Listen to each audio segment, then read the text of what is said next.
Hey everyone. Well, this is the video I'm sure a lot of you have been waiting for. So this is the how-to to the RFID motorcycle ignition and, well, to pop the trunk open. For those of you who haven't seen it, I'll put a link to the video in the description, and I'll also probably put it somewhere right here or whatever. So I'm just gonna start with well, what you need, and then go from there. Okay, one of the first things you're gonna need, or one thing that I got, is a project box. That way, because what I'm going to do, I'm going to take all the boards out of their casings and put it in there so it's waterproof. We have ourselves a few distribution blocks, because then it's get a lot easier to do wiring and things like that. This is a hard state latching relay. It's the model 611T. You can find those on eBay everywhere. This is a solenoid latch, whatever, to pop open trunk. I need a few automotive relays. Of course, got the plugs for them. Got myself some connectors. That's for the ignition and stuff. These are the Rfid receivers. They call them transceivers, I think. Also found on eBay. Whole bunch of wiring. And the braided nylon loom. Of course, a whole bunch of connectors. We have some heat shrink. And hard to see, but we have some diodes. Those diodes are the 1N4007s.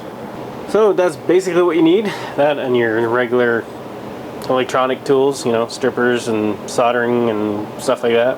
So now to show you the bench top, show you how it works on the bench. That way it's a lot easier to see. And there's a few configurations that I found. I mean, you can do this so many different ways, but anyway, these are the two that I found, and show you which one I went with and go from there. Alright, here's the first setup. It's kind of messy, but I'm not snipping wires yet or anything, or using too many connectors. And, you know, I don't have all the proper colors because it's just, you know, a bench mock-up. And also, I'm not going to show how to wire up relays and things like that. All the instructions come with this one and the RFID, the regular 12-volt relays, a regular 12-volt relay. Either way, you get all the information. So anyway, let's start. First setup. Some people use a secondary switch to turn the system on and off. I'll be using my kill switch, and I forgot to mention, this is our battery. Anyway, so this will be my kill switch, which will send power to both relays and the RFID unit. That way, if the switch is off, nothing will be drawing anything. So that way, you know, one, it won't draw any power. Two, I can't swipe anything or do anything, you know, so nothing will work. And the fan there, well, that will represent the ignition. So when it's running, the ignition's on and we can start the bike. And if it's not, well, it's not. So the way it's set up, like I said, switch is the power. So once the switch is on, powers everything. And then what happens is that once you scan the fob, the trigger will trigger the latching relay. So that will stay on, and then that will trigger 12-volt relay, and then once that relay is triggered, that will take the power from, you know, your battery or wherever else, send it to your ignition, which is the fan. So as we can see, well, right now, switch is off. So if I go to swipe here, nothing happens. Now you can have your secondary switch, or as for me, my kill switch.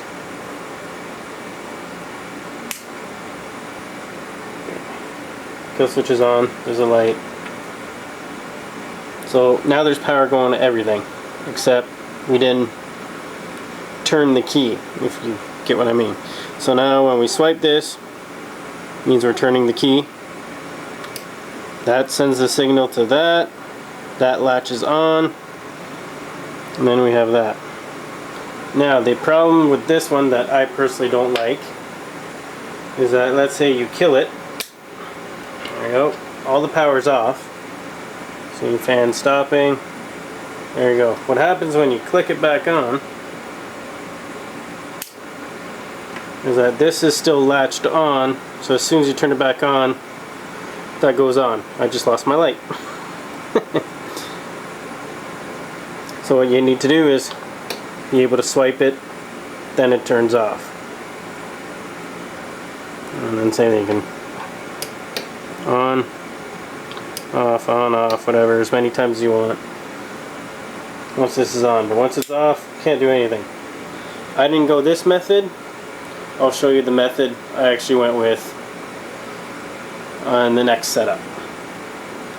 So hopefully you guys understand. It's, like I said, it's messy, but anyway, that's it.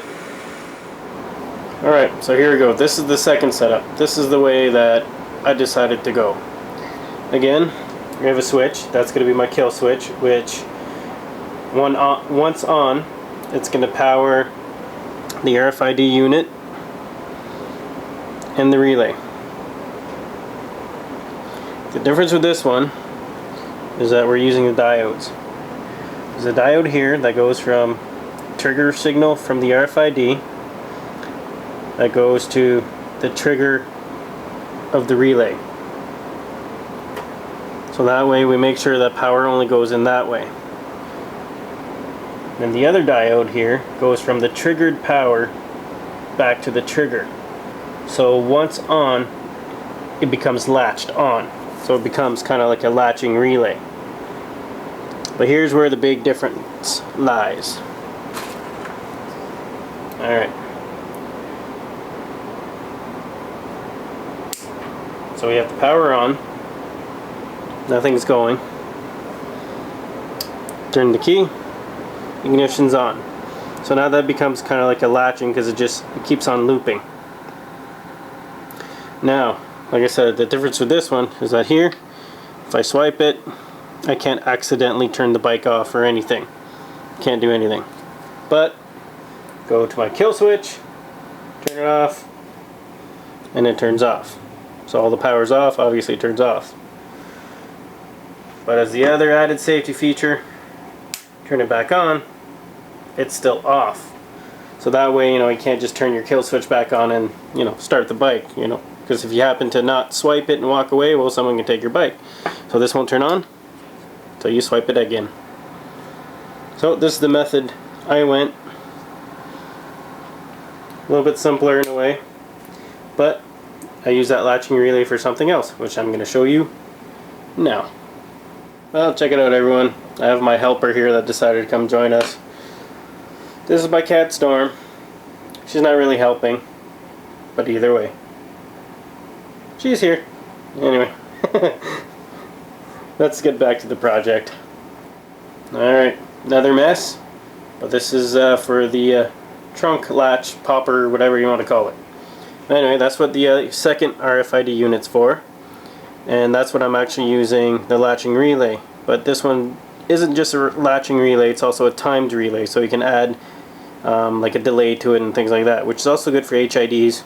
If you're running HIDs, that way you can, turn your ignition on and then your HIDs later. But anyway, that's a whole separate thing. But anyway, you can use that for that too, but this is for that. And there's the solenoid. So same as before, all this is going to be hooked up to my kill switch, so that way once it's off, nothing happens. As soon as I turn the kill switch on, then I'll be able to have access to my trunk, let's say. So then, okay, I'll bring the solenoid in a little bit. So then what I do is scan it, and I'll pop my trunk. Now the thing with this being timed is sometimes if my trunk's a little bit stiff or whatever, so if I need to get to it, it'll stay open a little bit longer. And you see right here, I could adjust it. This is going to be exaggerated. I'm not going to have it on that long anyway. I see you do it. It's open, so then I have time to, let's say, pry it open or do whatever I need to do. But then, there you go. And let's go. So that's how everything's technically wired up. Then once it's on the bike, it's a different story. Every ignition's different, things like that. So hey, I'll just show you what I did to mine. But anyway, let's get it installed on the bike.